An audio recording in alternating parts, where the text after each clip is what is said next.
Hey everybody, this is another video in my exploring the issue of cops. It just seems to be very much in the public eye, and I think it deserves more examination. Anyway, I ran across this video of this really inspiring cop. Actually, now he's an ex-cop. He got fired. I'll explore it in the end of the video, but I want to first just address at face value his video from, I think it was sometime in early May. It was definitely sometime in May. It was before the outburst of the riots while the shutdown was going full swing. And he just did a video in his squad car in his uniform, elaborating on how he sees things, of his responsibility as a cop and what it means. And I just thought it was very thought out and very principled. And I just wanted to put it out there, and I wanted also to go over a couple of the points that he said. We need to start looking at ourselves as officers and thinking, is what I'm doing right? Now, I want to remind you that regardless of where you stand on the coronavirus, we don't have the authority to do those things to people just because a mayor or a governor tells you otherwise. I don't care if it's your sergeant or your chief of police. We don't get to violate people's constitutional rights because somebody in our chain of command tells us otherwise. It's not how this country works. I really like this because he's reminding his fellow officers that they're supposed to protect people's rights, and this country is based on certain fundamental principles, and that they're supposed, as to law enforcement officers, to protect people's constitutional rights. And the thing I really like is that he reminds people that they have personal responsibility. You know, like there's that Spider-Man saying, with great power comes great responsibility. And that's actually very deep. Like, as a law enforcement officer, that's like a lot of power you get over citizens. And it comes with the responsibility. It's for the purpose of fulfillment of that responsibility. And he's reminding his fellow law officers of their personal responsibility. He says, you can't hide behind your orders. Just because somebody told you to do something, whether it's your direct command or whether it's the governor, whatever it is, that doesn't legitimize any and every order. There's such thing as an illegal order, and you have personal responsibility towards your oath, towards the people that you serve, and I really, really like that. I feel that in America, the idea of personal responsibility is lacking these days. A lot of people just, oh, I'm just following orders, and I don't think that is a legitimate excuse in many cases. Let's read something right here off of the Declaration of Independence. All men are created equal. Among these, we have the right to life, liberty, and the pursuit of happiness.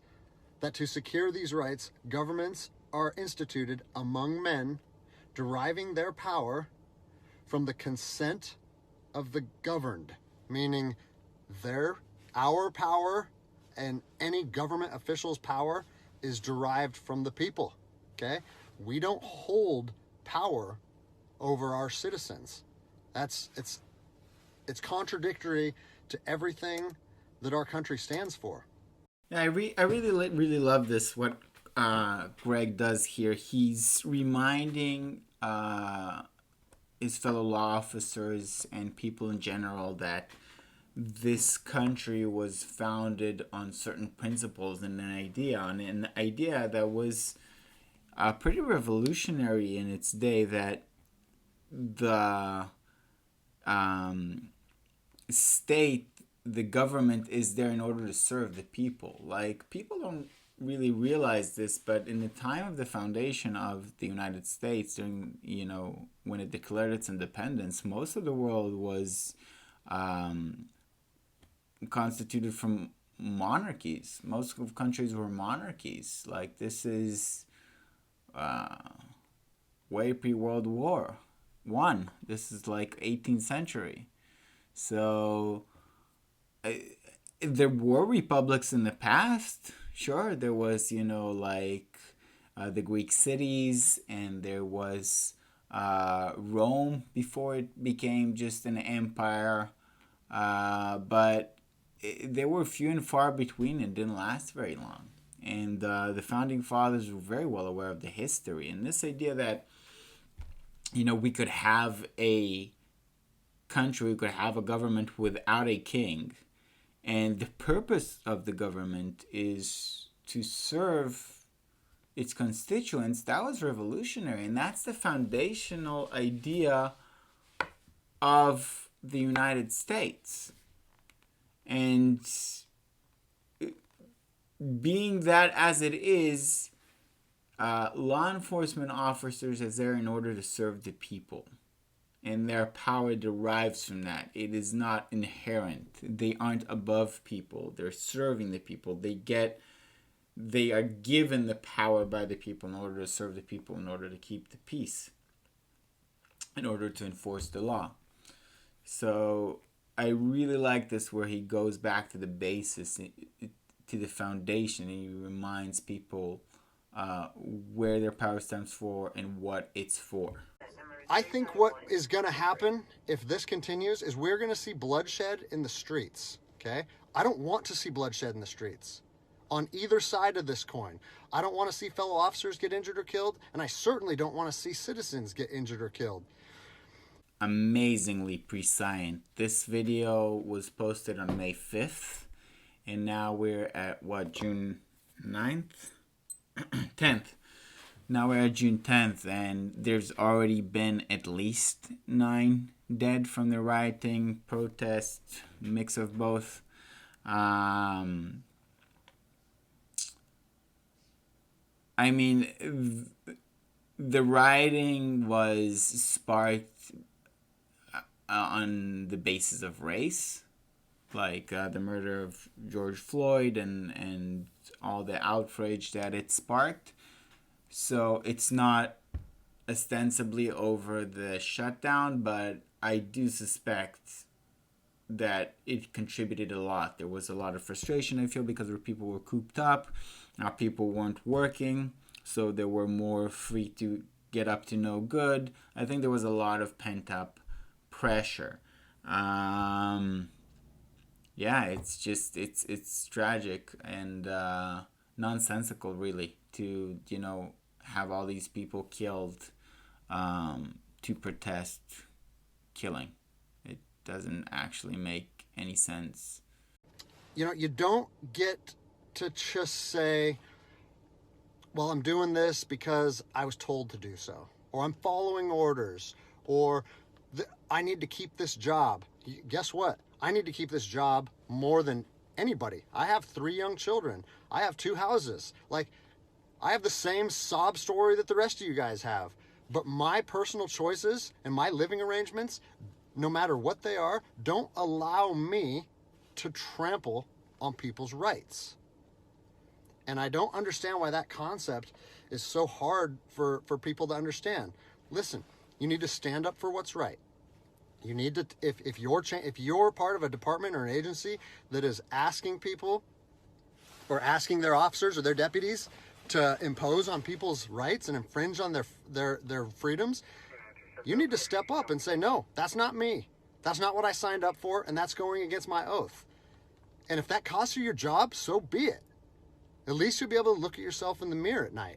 I feel this is very, very ballsy of Greg Andersen here. I think this is where the rubber really meets the road. He's saying, like, the fact that you might lose your job is not does not justify you breaking the law in order to fulfill orders. And I think it's a very powerful message. I suspect he got fired a little bit after posting this. Originally, like, his superiors took it in good stride, but as it got more and more viral, he was told to take it down, and he wouldn't, and eventually got fired. Because of the way that happened, I suspect that it was actually like a political decision, either from very higher up in his law enforcement agency, or maybe from the political arm, like from the governor or whatever, because he was advising law enforcement officers to refuse orders. So I suspect that's why he was fired. I think it's the wrong move, because I think this is a legit conversation. And I think this is something that should have been discussed. What is illegal and what is an illegal order? And I think it's really part of a shame of what's happening in the U.S. today, that we're more and more scared of actually having open, honest conversation. Like, people are really scared of saying the wrong thing, thinking the wrong thing, and being accused of being whatever it is, or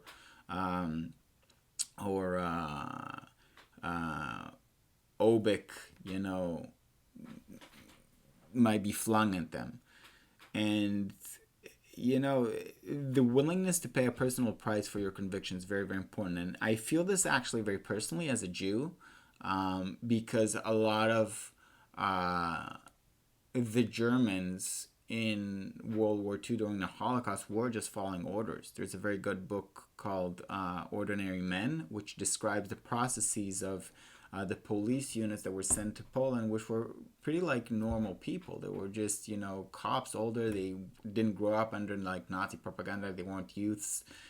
They grew up in like the older Germany, and it was really difficult for them. Like, they didn't necessarily believe they were killing roaches. They realized what they were doing was murdering humans. Like, they were shooting women and children, whatever the case.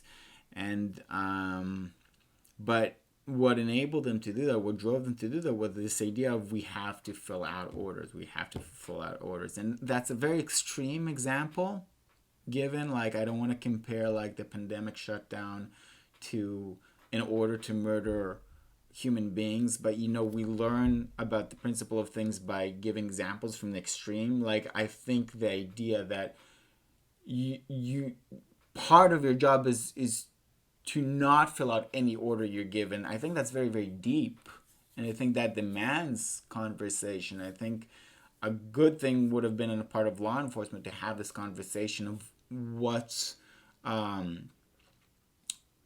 the edges of a legitimate order that you might or might not personally agree with, but you still have to fill out.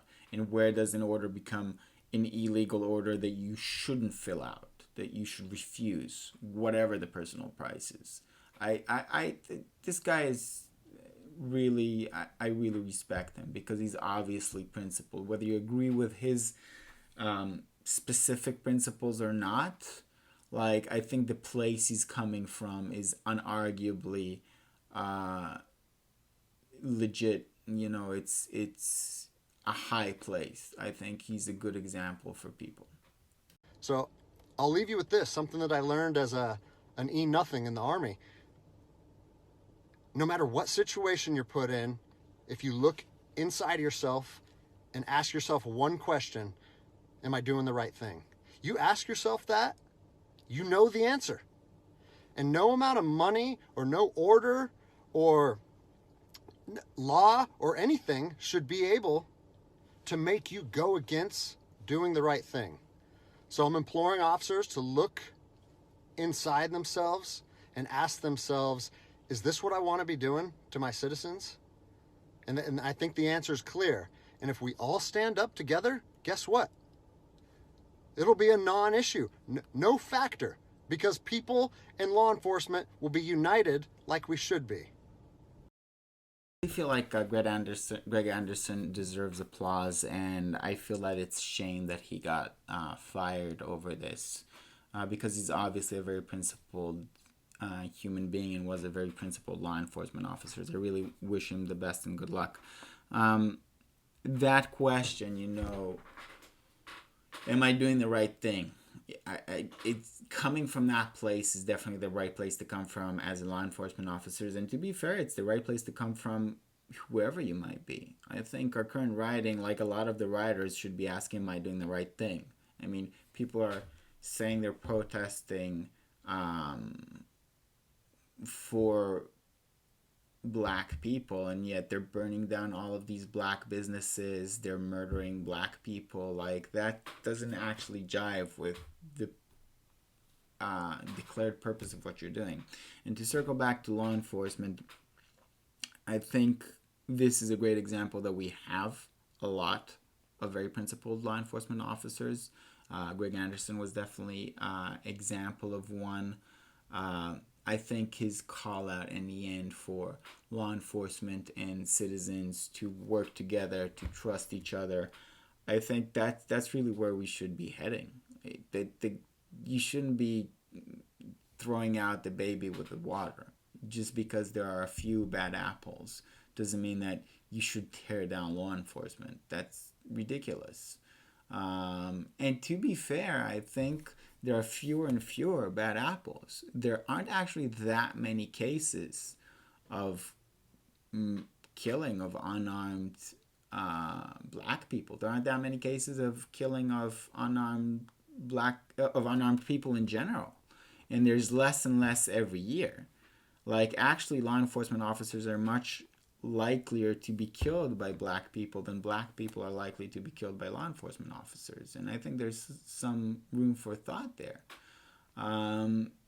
Anyway, I really hope that we manage to overcome this crisis. I hope that everybody take a good look in the mirror and ask themselves, am I doing the right thing? I hope we continue to grow and flourish as a nation and perhaps become more thoughtful and principled in the way we make decisions and move forward. Have a beautiful day. Be safe.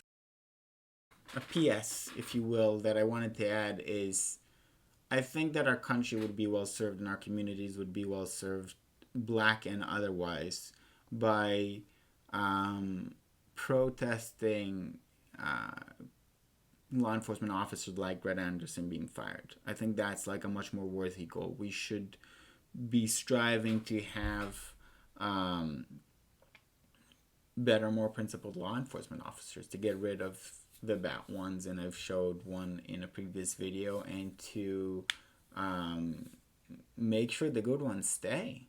That is something, that is a worthy goal. Like, improve the people. And I think a lot of it also has, this is something that people don't talk about a lot. A lot of it has to do with this really negative image that in recent years has been projected onto law enforcement. So less and less people want to have that job. If you're going to be considered shit and treated like shit, why would you want to do that unless you don't have any other option, which obviously does not lead to having the best people as law enforcement officers. I think it should be a very respectable job, and we should respect it. And we should strive to have the most principled and responsible people in that job. Intelligent people who can handle stressful situations, brave people who are cool under fire and under stressful, intense situations. That's what we should strive. We should strive to raise law enforcement, make it more meaningful, make it more respected, make it more something for people to strive to, rather than just shitting on it. That just might be us. Y'all be safe again.